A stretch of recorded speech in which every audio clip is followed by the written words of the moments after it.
પોરબંદર મહાનગરપાલિકા દ્વારા સુદામા ચોકમાં સિટી બસ સેવા માટે જગ્યા કોર્ડન કરી દેવામાં આવી છે, જેના કારણે અહીં આવતા પ્રવાસીઓને પોતાના વાહનો પાર્ક કરવામાં મુશ્કેલી વેઠવી પડી રહી છે। પોરબંદર શહેરમાં નગરપાલિકા દ્વારા સિટી બસ સેવાનો પ્રારંભ કરવામાં આવ્યો હતો।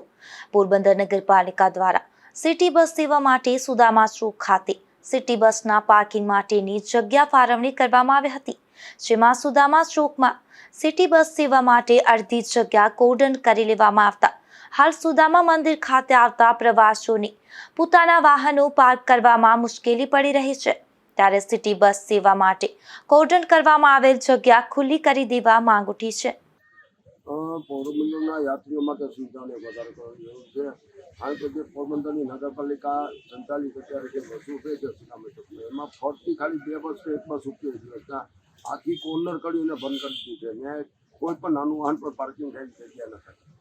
અમારી માંગણી એ છે કે તમે પ્રવાસીઓને સુવિધા વધારવા માંગતો હોય કમિશનર સાહેબ, તો ખરેખર આ છે ને દિવસના રાત્રે ભલે બંધ કરી દે, પણ દિવસના તો ત્યાં પાર્કિંગ માટે વ્યવસ્થા કરવા માટે ખુલ્લી રાખવી જોઈએ, કારણ કે લોકોને હાલાકી એટલી થાય છે વાહનનું પાર્કિંગ એરિયાની અંદર નજીકમાં ક્યાંય પાર્કિંગની સુવિધા નથી। વાહનોની પાર્કિંગની સુવિધા માટે આ જગ્યા હતી ત્યાં કોર્નર કરી લીધી બસો માટે, તો બસોને ભલે તમે રાખો પણ રાત્રે તમે દિવસ હતો 1 કે 2 બસ જ હોય જે રૂટની હોય, બાકી તો આ ખાલી જ હોય પ્લોટ, 75% ખાલી હોય કોર્નર ટેરિટરીમાં। તો મારું એવું માંગણી છે કે એ પ્લોટ ખોલી નાખવો જોઈએ અને રાત્રે ભલે કોર્નર કરી લીધી બસો હોય તો એના રાત્રે પ્રવાસી ના આવતા, દિવસના પ્રવાસી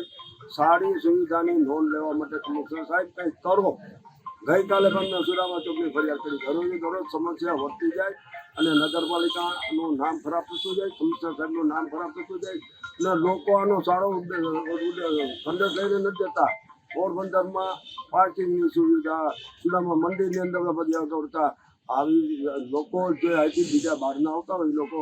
ખરાબ રિપોર્ટ લઈ અને ગાંધીજી અને સુદામાની નગરીને ખોટો રિપોર્ટ આપે, એના કરતાં એ જગ્યાએ ખુલ્લી નાખી છે દિવસના, એ માંગણી। સુદામા ચોકમાં સિટી બસ માટે અડધું પાર્કિંગ કોર્ડન કરી દેવામાં આવ્યું છે અને આ જગ્યા આખો દિવસ ખાલી જ જોવા મળે છે, ત્યારે કોર્ડન કરેલ જગ્યા ખુલ્લી કરી દેવામાં આવે તો અન્ય વાહન ચાલકો પણ પોતાના વાહનો પાર્ક કરી શકે। નિપુલ પોપટ સાથે અશોક થાનકી, ગુજરાત ન્યૂઝ, પોરબંદર।